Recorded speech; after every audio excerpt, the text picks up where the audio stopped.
तो आइए 12th class का एक महत्वपूर्ण टॉपिक 3 में ज्यामिति में कि दो दिए गए बिंदुओं से जाने वाली रेखा का समीकरण। तो दो बिंदु दिए हुए हैं, बिंदु ए और बिंदु बी।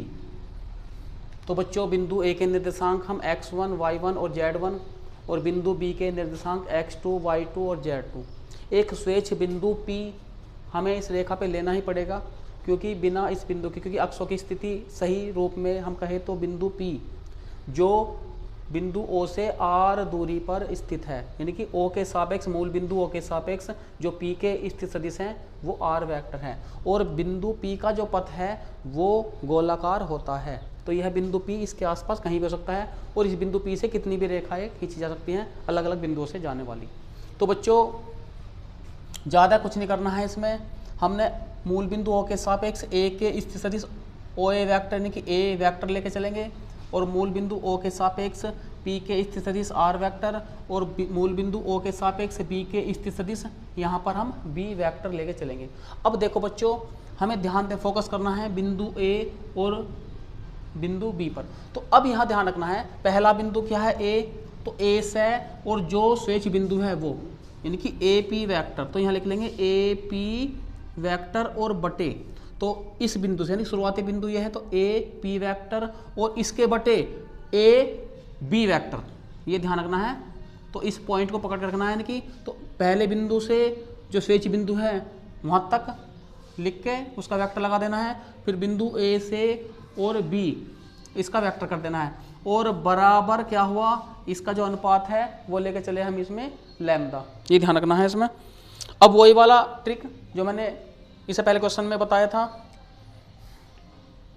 कि P पॉइंट पहले ना यानी कि O के सापेक्ष, तो OP वेक्टर O लगा देंगे और बिंदु P यानी कि OP वेक्टर माइनस का साइन लगा के O लिख के पहले वाला बिंदु, और इसके बटे ऐसे यहाँ करना है O दूसरे वाला बिंदु माइनस O लिख के पहले वाला बिंदु, और इसके ऊपर वेक्टर, और बराबर क्या कर दिया हमने यहाँ इसमें लैम्डा।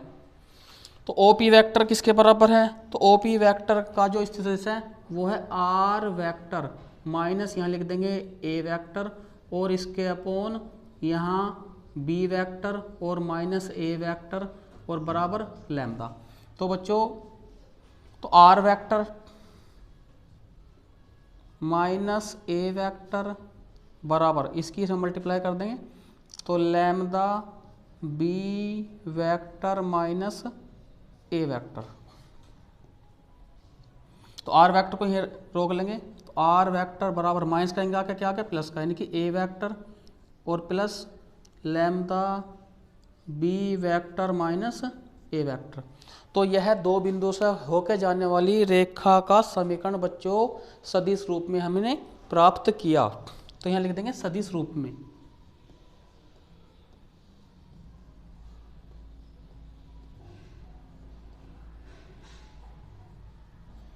अब हमें लेना है कार्य रूप में। अब तो इसके लिए हमें करना क्या है, R वेक्टर, तो R वेक्टर का मान क्या बनेगा, तो R वेक्टर बराबर, तो बिंदु क्या है, तो R वेक्टर O और P का स्थित सदिश है, तो x i cap, y j cap और z k कैप, मैंने बताया था प्लस करते रहेंगे और लिखते रहेंगे, यानी कि x i cap plus y j cap और प्लस z k कैप। इसके बाद A वेक्टर, तो x 1 i कैप, इसी के अनुसार क्योंकि O A तो O के सापेक्ष एक सदिश A वेक्टर है, तो इसी के इस तरह लिख लेंगे x i cap y1 j cap और z1 k कैप। इसके बाद B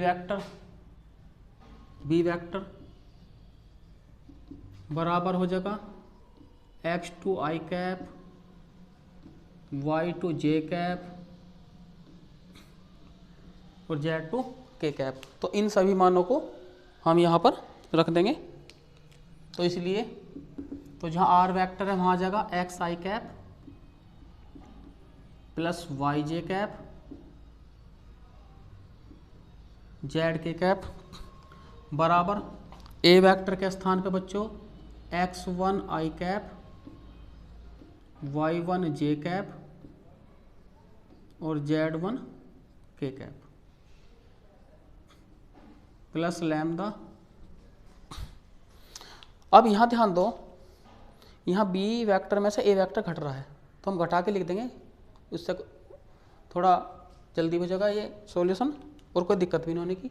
तो यहाँ B वेक्टर में से A वेक्टर घटाते रहेंगे, कॉमन लेते रहेंगे। तो देखो x2 माइनस x1, तो यहाँ लिख देंगे x2 minus x1 I cap, फिर ऐसे y2 minus y1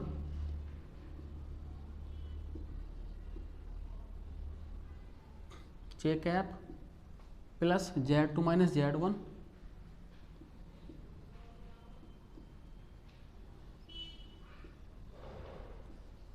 k cap.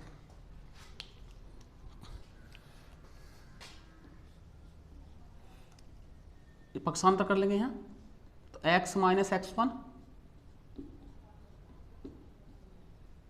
आई cap plus y minus y1 j cap plus z minus z1 k cap. तो lambda x2 minus x1 I cap, ऐसी lambda y2 minus y1 j cap plus lambda z2 minus z1 k cap.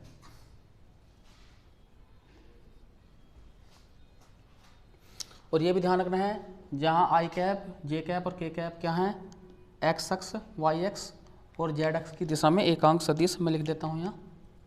तो आई cap जे cap और के cap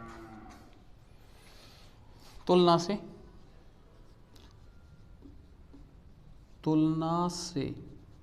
तो यहाँ पर तुलना कर लेंगे। तो एक बात देखो, यहाँ आई कैप का गुणांक x माइनस x1 है, तो इधर आई कैप का गुणांक लैम्डा x2 माइनस x1 है। इधर जे कैप का गुणांक y माइनस y1 है। इधर जे कैप का गुणांक लैम्डा y2 माइनस y1 है। इधर के कैप का गुणांक z माइनस z1 है और इधर के कैप का गुणांक लैम्डा z2 माइनस z1 है। तो तुलना कर लेंगे। तो लैम्डा पहले इधर से लिखना पड़ेगा, x2 माइनस x1 बराबर x माइनस x1। तो लैम्डा बराबर हो गया x माइनस x1 बटे x2 माइनस x1। इसके बाद लैम्डा लिख के लैम्डा y2 माइनस y1 बराबर y माइनस y1। तो लैम्डा बराबर आ गया y माइनस y1 बटे y2 माइनस y1। ये दो मान प्राप्त हो गया हमें।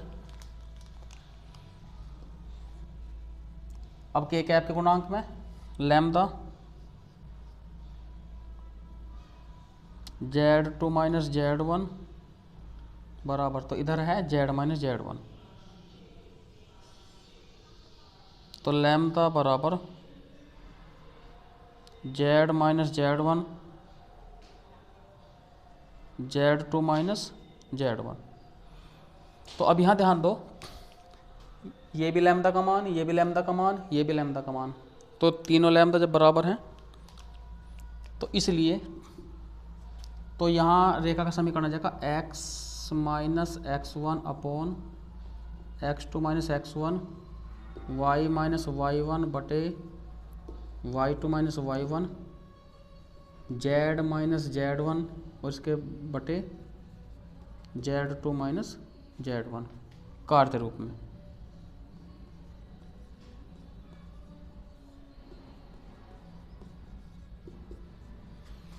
तो इस पर आधारित क्वेश्चन भी बच्चों बोर्ड एग्ज़ाम में पूछे जाते हैं। बहुत ही महत्वपूर्ण फॉर्मूला है और तुम समझ भी गए होगे कि किस तरह से हम दो बिंदु से होकर जाने वाली रेखा का समीकरण ज्ञात करेंगे। इसी पर आधारित क्वेश्चन भी बच्चों में समझा के चलूँगा। धन्यवाद।